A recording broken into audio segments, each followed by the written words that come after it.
வாங்க எல்லாத்துக்கும் வணக்கம். இன்னைக்கு ரம்ஜானு இது நோன்பு இருக்கிறவங்க எல்லாத்துக்கும் வாழ்த்து சொல்லிடுறேன். முஸ்லீம் சகோதர சகோதரிகள் பூரா இன்னைக்கு தான் நோன்பு இன்னையிலேருந்து கடைபிடிப்பாங்க. நேற்றே வடக்கடையில் ஏக்கா நாளையிலேருந்து நோன்பு நாங்கள் வடை ஒரு நாளைக்கு 20 வடை கரெக்டாக தினமும் கொடுத்து விட்ருங்க, தம்பிகிட்ட கூடயே கொடுத்து விட்ருவோம் அப்படின்னு சொல்லிட்டு எப்போ வாடிக்கை வாங்குறவங்க என்னண்டே தெரிலங்க, கிசு கிசுன்னு கிசு கிசுன்னு காதுக்குள்ளே கேட்குது. அப்படியே சொன்னாங்க நேற்று ஜிபே மட்டும் பண்ணி விட்ருவோம், ஒரு நாளைக்கு 20 வடைன்னு கணக்கு பண்ணி 30 நாளைக்கு எப்படி வருதுன்னு கணக்கு பண்ணி ஜிபே பண்ணிடுவோம், இடையில பண்ணி விட்ருங்க, இல்லாட்டி முன்ன கூடிய கூட வாங்கிக்கோங்க மொத்த காசின்னாங்க. உங்களுக்கு எது சௌகரியமோ அதை பண்ணி விடுங்க, நம்மளுக்கு என்ன அப்படின்னு நேற்று சொன்னேன். அப்புறம் தான் எனக்கு தெரியும் இன்றைக்கி நோன்பு முத நாள் தொடக்குறாங்க. அவங்களுக்கு பூரா வாழ்த்து சொல்லிக்கிறேன். முஸ்லீம் சகோதர சகோதரி ரொம்ப பேர் பார்க்குறாங்க, அவங்களுக்கு பூரா. ஆமாம், காது என்ன இப்படி கிசு கிசுண்டுது ஏங்க. இன்றைக்கி என்னத்தை பற்றி பேசுகிறேன்டா, நான் ஆரம்பத்துலேருந்து சொல்லிக்கிட்டு இருக்கீங்க என் குடும்ப கதையத்தை. வேறு யார் வீட்டு கதையை எடுத்து சொல்கிறதா இல்லை, என் குடும்ப கதை எடுத்து சொல்கிறப்ப எங்கள் சொந்தக்காரங்களும் சொல்லுவாங்க, இங்கே வரு லூசு கழுத மாதிரி நம்ம வீட்டில் நடக்கிறது நீ படித்த கதை, நீ வாக்கப்பட்டு வந்த கதைன்ட்டு அம்பட்டையும் விஷயத்தை பூரா அப்படி ஆன்லைனில் சொல்லிக்கிட்டு இருக்காத. ஆன்லைனில் எங்கிட்ட கிடக்கிறவங்க எந்தெந்த ஊரில் நல்லவங்க கெட்டவங்க அனைவரும் பார்த்துக்கிட்டு இருக்காங்க, அப்படிலாம் சொல்லக்கூடாது கழுத அப்படின்னு சொல்லுவாங்க. நான் நினப்பேன் நம்ம குடும்ப கதையை 4 பேத்துக்கு சொல்கிறது மாதிரி ஒரு மோட்டிவேஷனாக நல்ல ஒரு கதையாக நம்மளுக்கு அமைஞ்சிருக்கு. ஆமாம், அதனால் அதை சொல்கிறதுல ஒன்றும் தப்பு கிடையாது. தப்பான விஷயங்கள் இருந்தால் தானே அது தவறுதலாக போகும். என்ன சொல்கிறீங்க, நம்ம நல்லபடியாக புருஷன் பிள்ளைகளோட குடும்பம் நடத்திக்கிட்டு இருக்கையில் இங்கே எத்தனை கோடி கணக்கான பேர் எவ்வளோ தப்பான மனுஷங்களுமே பார்த்தாலுமே என்ன நம்மளுக்கு குறையாக போகுது அப்படின்னு நினச்சிட்டாங்க. நான் நடக்கிறத பூரா சொல்லுவேன். அப்படி சொல்கிறத சில பேர் ஐயா இது நடிச்சுக்கிட்டு தெரியுது, ஆரம்ப கட்டத்தில் வேறு மாதிரி பேசிக்கிட்டு இருந்துச்சு, இப்போ வேறு மாதிரி பேசிக்கிட்டு கிராமத்து பொம்பளை மாதிரி பேசிக்கிட்டு நடிச்சுக்கிட்டு தெரியுதுன்னு சொல்கிறாங்க. ஆரம்ப கட்டத்தில் யாராக இருந்தாலும் கேமராவை ஆன் பண்ணிட்டாங்கன்னு வச்சுக்கோங்க, ஐயோ கேமராவை ஆன் பண்ணிட்டாங்களே அப்படின்ற அந்த ஒரு பதட்டத்தில் நாகரிகமான பேச்சை எடுத்து தான் நினைப்பாங்க. எல்லாத்துக்குள்ளேயும் நாகரிகமும் கொஞ்சம் இருக்கும். நம்ம என்னதான் கிராமத்து பக்கம் பிறந்திருந்தாலும் கிராமத்துக்காரவங்களுக்கு எங்கனையும் அதே பேச்சு வராது. அது மாதிரி முத ஆரம்பித்த மையன் சொல்லிக்கிட்டு நாகரிகமாகத்தான் கொஞ்சம் இது பண்ணி பேசியிருக்கேன். அதை பார்த்துட்டு எங்கள் சின்னம்மாலாம் தத்தம் முடிச்சு, ஏன்டி நம்ம வீட்டுகளில் எப்படி பேசுகிறோம், நம்ம இதில் எப்படி பேசுகிறோம் அதே மாதிரி பேசுவோம் தானே, அது என்னமோ இந்த நியூஸ் வாசிக்க போகிற மாதிரி பேசிக்கிட்டு தர்றேன், நல்லாவே இல்லை அப்படிலாம் பேசாத அப்படிச்சு. அப்படியா, அப்போ நல்லா இல்லையா, சரி விடு நம்ம பேசுகிற வச்சே பேசிடுவோம் அப்படின்ட்டு தாங்க. நான் கிராமத்தில் நான் பிறந்து வளர்ந்த இடத்துல எப்படி பேசுகிறோன்னா அதையே பேசினேன். அதை பேசவும் எல்லாத்துக்கும் பிடிச்சி எல்லா மக்கள் லைக் பண்ணாங்க. சரி, அப்போ எல்லோரும் லைக் பண்ணுறாங்க, எது விரும்புகிறாங்களோ அதையே கொண்டு போவோம் அப்படின்னு நினச்சிக்கிட்டு நான் அதே மாதிரி பேசிக்கிட்டு போவேன். எங்கள் வீட்டுக்காரர் கூட இடையில சொல்கிறாரு, ஏன் உன்னைய ரொம்ப பேர் பார்க்குறாங்க, இப்போல்லாம் பேச்சை இது பண்ணாத, அந்த ஊர் பாசையை கொண்டு வராத அப்படின்னாரு. ஏன் போங்கங்கிட்டு என் ஊர் பாசையை நான் பேசாமல் அப்புறம் யார் பேசுறது, நான் பேசுகிறதுக்கே என் ஊர் பாசையை பேசுகிறதுக்கு அச்சப்பட்டேன்டா, அப்புறம் என் ஊரோட இது எப்படி நான் வெளிக்கொண்டு வர்றது, போகாங்கிட்டு அப்படின்ட்டு இருக்கேன். எல்லாமே ஒரு மனுஷனுக்கு ஒரு மனுஷன் ஒரு வாழ்க்கையில் முன்னேறி ஒரு வாழ்க்கையை நான் வாழ்ந்த வாழ்க்கையில் இதுன்னு எடுத்து சொல்கிறான்டா, அதில் நிறைய அனுபவப்பட்டுத்தான் நான் உங்களுக்கு எதாக இருந்தாலும் சொல்கிறேன். சும்மா எதையோ ஒன்று சொல்லிக்கிட்டு ஏதோ ஒன்று மக்களை கவர் பண்ணுறதுக்கு எதையோ ஒன்று பேசிக்கிட்டு அப்படிலாம் போகிறோம்னு நினைக்காதீங்க. உண்மையிலேயே நான் வாழ்க்கையில் சில அனுபவங்களை அனுபவப்பட்டுத்தான் உங்களுக்கு சொல்கிறேன். ஆத்தா தீமண்டை வாங்கிட்டு வந்தோடனே குடுன்னு நான் ஷார்ட்ஸ் வீடியோவில் சொல்லியிருக்கேன். இருந்தாலும் விவரமாக பேச முடியல, அந்த ஷார்ட்ஸில் சின்னதாக தான் பேச முடியும். அதில் ஆத்தா தீமண்டை வாங்கிட்டு வந்தோடனே திருன்னு ஓடுறேன். அதுக்கு ஒரு கமெண்டில் கேமராவை ஆன் பண்ணி வச்சுட்டு கேமராவுக்காக நடிக்குதுன்றாங்க. அவங்க சொல்கிறதுல தப்பு இல்லை, ஏன்டா இப்போ உலகம் அப்படித்தான் ஆகிப்போச்சு. உதவி பண்ணுறது கூட அதை எடுத்து போட்டு அதில் 10 ரூபா தமிழ் சம்பாரிச்சிடலாமா அப்படின்னு யோசனை பண்ணித்தான் கேமராவை ஆன் பண்ணிட்டு உதவி பண்ணுறாங்க. அப்படி இருக்கிற காலகட்டத்தில் நம்ம உண்மையாக இருக்கோம்னு சொன்னோம்னா அது நம்புவாங்களா? எல்லாரும் நம்ப மாட்டாங்க. என்ன நம்புறவங்க நம்பிடுவாங்க, இந்த பிள்ளை பேசுகிறதுலே தெரிஞ்சிருது, எது உண்மையத்தையும் சொல்லுது இந்த பிள்ளை அப்படின்ட்டு சில பேர் நல்லா புரிஞ்சுக்கிடுவாங்க. ஆனால் எல்லாரும் அப்படி புரிஞ்சுக்கிற முடியாது. என்னங்க, எல்லாரும் அவ்வளோ அறிவில் வாழ்வாங்க. ஆத்தா தீமண்டை வாங்கிட்டு வர்றது அவளை எதிர்நோக்கி எப்போ ஊர்லேருந்து வரும், அம்மாவை என்னை பார்க்க அப்படின்னு நெசமாகவே நினைப்பேங்க. இங்கேவே இருந்தாலும் இடையில போய் விவசாயத்துக்கு தண்ணி வச்ச களை எடுக்க நாற்று நட இதுக்கெல்லாம் ஒரு 10 நாள் 5 நாள் போயிட்டு வீட்டுக்கு வர்றப்ப எப்படா வரும்னே எதிர்பார்த்து கிடப்பேன். நேசமாகவே வீட்டுக்கார சம்பளம் வாங்கிட்டு தீமண்டை வாங்கிட்டு வருவாருன்னு ஒரு நாளும் எதிர்பார்க்க மாட்டேன். ஆனால் ஆத்தாவை எதிர்பார்ப்பேன். அதுக்கு காரணத்தை சாட்சியிலே சொல்லியிருந்தேன்.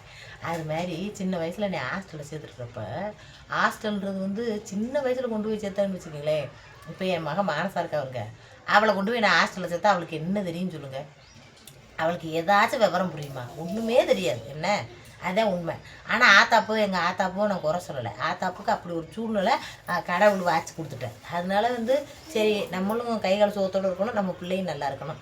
அப்போ போய் நல்லபடியாக படிக்கட்டும். அப்போ படிப்பு அறிவுன்றது அப்போ கம்மியாக இருந்துச்சு. கிராமத்துகளில் படிக்கவே போட மாட்டாங்க பொம்பளை பிள்ளைகளை. ஆடு மாடு மேய்க்கத்தான் போங்க. ஆனால் நாங்கள் எங்கள் அப்பா போய் படிக்க போகிறத பார்த்தா மற்றவங்களாம் அப்புறம் வந்து கொஞ்சம் பேர் நம்ம பிள்ளையும் படிக்க போடுவோம் படிக்கப்பட்டாங்க. படிப்புன்றது அப்போ ரொம்ப அறுதியாக இருந்துச்சு, இப்போ மாதிரி இல்லை. அப்படி இருந்துச்சு. அதனால ஹாஸ்டலில் சேர்த்துருந்தேன். அம்மா வந்து பார்க்குறதுக்கு வாரம் வந்துடும் பார்த்துக்குங்க. வாரம் வீட்டில் கோழி அடித்து சமைச்சிக்கிட்டு, கெட்டிச்சோறு கட்டிக்கிட்டு, கோழி அடிக்கலைன்னு கெட்டிச்சோறு கட்டி எடுத்துக்கிட்டு, அப்படியே இது தீமண்டத்தை வாங்கிட்டு, அந்த கமுதியில் அந்த கடையில் தீமண்டம் வாங்கியிருக்கு எம்பிட்டோ இன்றைக்கி போய் ஏதாச்சும் விசேஷம் போனோம்னா எங்கள் அம்மா பார்த்தா கண்டுபிடிச்சிடுறாரு அந்த இது சீரணிக்காரரு. என்னைக்கு தெரியல, வாங்கக்கா வாங்க கண்டுபிட்டுறாரு. என்ன இவ்வளோ தெரியும்ல, பிள்ளைகளுக்கே வாங்கிட்டு போய் அந்த பிள்ளை தான் இந்த பிள்ளை அப்படின்னாரு. அப்படி அவருக்கு வயசாகி போச்சு. அப்படி வாங்கிட்டு கொண்டு வந்து கொடுக்கும். அப்படி வாங்கிட்டு கொண்டு வந்து கொடுத்தம்மா திடீர்னு ஒரு 3 மாதமாக வரவே இல்லை பார்த்துக்குங்க. வரலைன்னா சின்ன வயசு நான் அம்மாவை அந்தந்த வாரத்தில் எதிர்பார்த்து உட்காந்துருப்பேன். எங்கள் அம்மா ஒரு கலராக கூடைய தலையில் வச்சு அங்கேருந்து நடந்து வச்சுட்டு அம்மா வந்துச்சுன்னா அப்படி ஓடுவேன். ஆனால் ஒரு 3 மாதமாக வரல. மற்ற ஊர் பிள்ளைகளுக்கெல்லாம் சாப்பாடை கொண்டு வந்து கொடுப்பாங்க. அந்த சால்னா, அந்த சாப்பாட்டோட வாசம், அதெல்லாம் என் மனசுக்குள்ளே போய் இதெல்லாம் சொல்லுவாங்களா. ஒருத்தர் கஷ்டப்பட்டால் கூட தன் கஷ்டத்தை வெளியில் சொல்ல மாட்டாங்க. முன்னாடி பட்ட கஷ்டத்தை வெளியில் சொல்ல மாட்டாங்க. அது கௌரவ குறைச்சல்னு நினைப்பாங்க. நாம் கௌரவப்படுறதுக்கெலாம் ஒன்றும் இல்லை. கௌரவம் வந்து தன்னை தாழ்த்திக்கிறையில் தான் வருது. அது தன்னை தாழ்த்திக்கிட்டு ஒரு மனுஷன் தன்னை தாழ்மைப்படுத்திக்கிறையில் தான் அவனுக்கு பெருமையும் பகுசியும் வந்து சேரும். அதுதான் என் மனசில் இருக்கிறது. அதனால தான் நான் சொல்கிறேன்.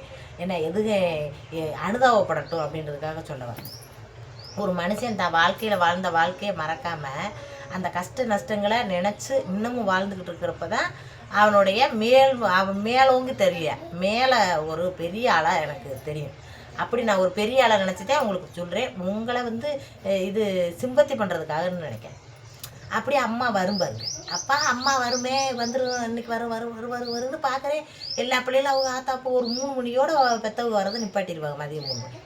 அப்போ அம்மா 3 மணிக்கு மேலே ஆச்சு, நம்ம அம்மா வரலையேன்னு அழுவேன். நான் சொன்னேன் பற்றியெல்லாம் அவங்க கொண்டு வந்த சாப்பாடு பூரா வச்சு பெற்றவங்களாம் விரித்து சாப்பிடுவாங்க. நம்மளை ஒரு கூண்டு மாதிரி ஒரு அடையில் அடைச்சி போட்டுப்பாங்க. மற்ற பெற்றவங்க வந்தவங்க மட்டும் அப்படியே மரத்துக்கு அடியில் போய் அவங்க பிள்ளைகளை பார்த்துட்டு சாப்பிட்டு தலை விட்டு ஓடி விளையாடிட்டு அந்த 3 மணிக்குள்ளே வேலையை முடிச்சுட்டு போயிடும். அந்த மாதிரி இருக்கும். காலையிலே வெள்ளனையே 9 மணிக்குள்ளேருந்து வர ஆரம்பித்தாங்க. அப்போ இருந்து உட்காந்து பார்த்துக்கிட்டு இருக்கேன். எங்கள் அம்மா வரல, மத்தியானம் சாப்பாடும் போட்டாங்க. என்னென்னா அம்மா வரல அப்படின்னு சொல்லி எனக்கு ஒரே அழுகையாக இருக்கும் பார்த்துங்க. எல்லாரும் தீமண்டை எடுத்து திங்கிங்க. நான் பார்த்துக்கிட்டே உட்காந்துருப்பேன். ஒரு சில பேர்த்துக்கு துணியெல்லாம் துவைச்சி கொடுப்பேன், தண்ணியெல்லாம் மூந்து கொடுப்பேன்.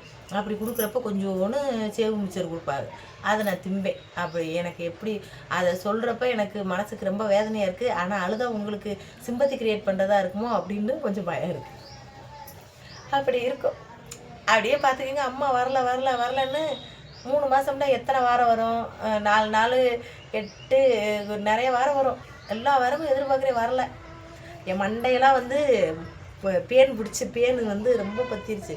சடையாக அப்படி உருண்டையாக ஆயிடுச்சு பார்த்துக்குங்க. அதுக்கப்புறம் டீச்சர் மாதிரிலாம் காசு கலெக்ட் பண்ணி எனக்கு சோப்பு இதுகெல்லாம் வாங்கி தராங்க.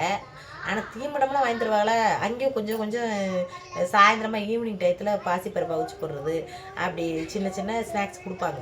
அது கொடுக்க மாட்டாங்கன்னு சொல்ல முடியாது. ஆனால் அது நம்மளுக்கு அது கட்டுப்படியாக தெரியாது. மற்ற பிள்ளைங்க எடுத்து தின்றப்ப நம்மளுக்கு அந்த ஆசைன்றது அப்படியே வரும். மிட்டாய் கடையில் போய் அப்படியே நின்றுக்கிட்டே இருப்பேன், அந்த மிட்டாயை பார்த்துக்கிட்டே இருப்பேன். அதெல்லாம் சொல்லவே முடியாதுங்க. அது ஒரு விதமான உணர்வு, அதை சத்தியமாக சொல்ல முடியாது. அப்படியே பார்த்துங்க. ரொம்ப நாள் ஆயிடுச்சு. ரொம்ப நாள் ஆனால் என்ன இதுன்னு தெரில. லெட்ரு போட்டு விட்றாங்க. ஆனால் லெட்டரை வாங்கி பார்த்து அதுக்கு 10 லெட்ரு கொடுக்குறதுக்கு அம்மாவுகளுக்கு தெரியல. அப்போ வந்து இது கிடையாது, ஒரு மஞ்சள் கலரில் லெட்ரு தான் அனுப்புவாங்க. ஃபோனுலாம் யார்ட்டையும் அவ்வளோவா இல்லை. அப்படியே நாட்கள் கடந்து போயிடுச்சு. மண்டையெல்லாம் எனக்கு மொட்டை விட்டாங்க. அப்புறம் கொஞ்சம் நாள் சென்னோன்னா அம்மா வந்து நடந்து வருது, அதே கூடைய அந்த கட்டை மொட்டை கூடையை வச்சுக்கிட்டு. எனக்கு ரொம்ப ஆச்சரியமாக இருந்துச்சு. அம்மா வருது, ஆனால் அம்மா வந்து பார்த்துங்க கிந்தி நடந்து வருது. இப்படி காலை இழுத்து நடந்து வருது. என்னாச்சு அப்படின்னு சொல்லி அம்மாவே வேறமாக மாற்றமாக இருக்குது. மண்டையெல்லாம் மொட்டை போட்டு இந்த இடமெல்லாம் ஆப்ரேஷன் அப்படி தையல் போட்டு வேறு மாதிரி இருக்குது. அப்புறமா அதை சொல்லிச்சு விவரத்தை, இது எங்கள் அம்மா இல்லைன்ட்டு அழுதுகிட்டு ஓடுனே. இல்லை அம்மா தான்ப்பா இங்கே வாப்பா அப்படின்னு கூப்பிட்டாங்க. அப்புறம் அவனுக்கு கதறி அழுதுச்சு எங்கள் அம்மா. அதுக்கப்புறம் நானும் அழுதேன். நான் இல்லை இன்னும் என் பிள்ளைங்களாம் என்ன இருக்கும் அப்படின்னு. அப்படியே அது ஒரு ஆக்சிடெண்ட்டு அதில் இப்படி ஆயிடுச்சு அப்படின்னு சொல்லி நினச்சி வீடு இடிஞ்சு பக்கத்தில் இடி விழுந்ததில் வீடோட அந்த மின்பகுதியோட ஸ்லாப்பு இடிஞ்சு அப்படி மண்டையில் விழுந்து அப்படி வந்து மண்டை உடஞ்சிச்சு அப்படின்னு. அதனால் ரொம்ப நாள் வந்து நினைவில் இருந்து ஹாஸ்பிட்டலில் இருந்ததாக சொல்லிச்சு. நினைவிலே இல்லை அப்படின்னு சொல்லிச்சு. நினைவிலே இல்லைன்னு சொல்லிட்டு அதுக்கு ஞாபகம் வர்றப்ப முதல்ல தோணுது நானாக தான் இருந்துச்சு அப்படின்னு சொல்லிச்சு. எனக்கு ரொம்ப அழுகாக இருந்துச்சு.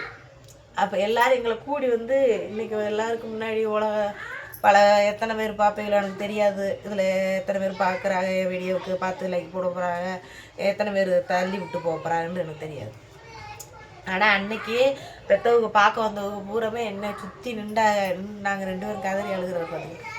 அப்புறம் பார்க்க வந்த ஊரை ஒன்றும் இல்லை சரி நல்லபடியாக இவன்ட்டியில் பிள்ளைய அழுகுது, ரொம்ப கதறி அழுகுது, நீனு அழுகாத அப்படின்னு அம்மா ஒப்பாரி வச்சு அழுதுச்சு. எனக்கு ஞாபகம் வந்தோடனே என் மகன் ஞாபகம் தான் வந்துச்சு. என் மகன் இருக்கலாம், நான் ஜாகலையா அப்படின்னு தான் கேட்டேன்.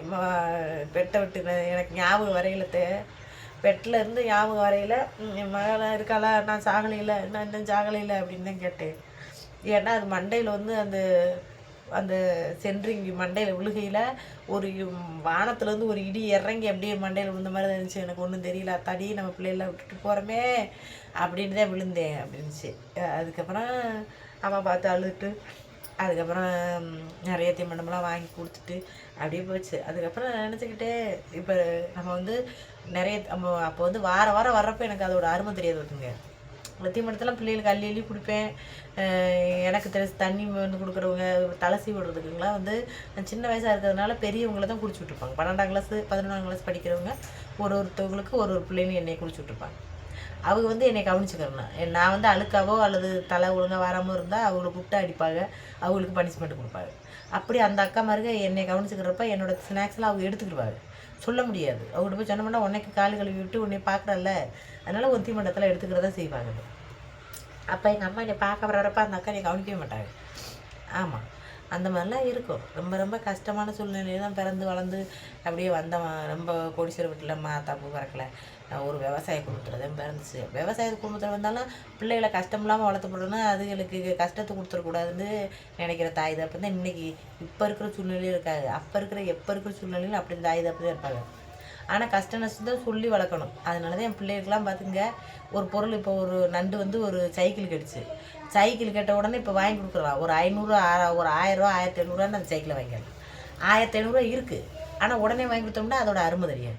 அது கொஞ்ச நாள் போய் அதுக்கு ஒரு உண்டியில் வாங்கி கொடுத்து, உனக்கு சைக்கிள் வேணும்னா இதை சேர்த்து அதை நீ காசை ரெடி பண்ணதுக்கப்புறம் தான் உனக்கு வாங்கி தருவோம்னு ஒரு உண்டியில் வாங்கி கொடுத்துருக்கோம். அந்த உண்டியில் மனசை போட்டுக்கிட்டே வருது. அப்போ அதோட அருமை தெரியும். அந்த சைக்கிள் வாங்கினதோட அருமை அதுக்கு புரியும். நம்ம கஷ்டப்பட்டு இந்த காசை சேமித்து நம்ம அந்த சைக்கிளை வாங்கியிருக்கோன்னு தெரியும். எதுவுமே இல்லாமல் நம்ம பிள்ளை ஆசைப்படுறது, நம்ம பிள்ளை சந்தோஷத்தை நிறைவேற்றணும் அப்படின்னு வாங்கி கொடுத்தேன்னு வச்சுக்கங்களேன், அதோட அருமை தெரியாது. அப்படி அன்னைக்கு எங்கள் ஆத்தா அந்த 3 மாதம் வராமல் இருக்கிறது அதோட அருமை இருந்துச்சு.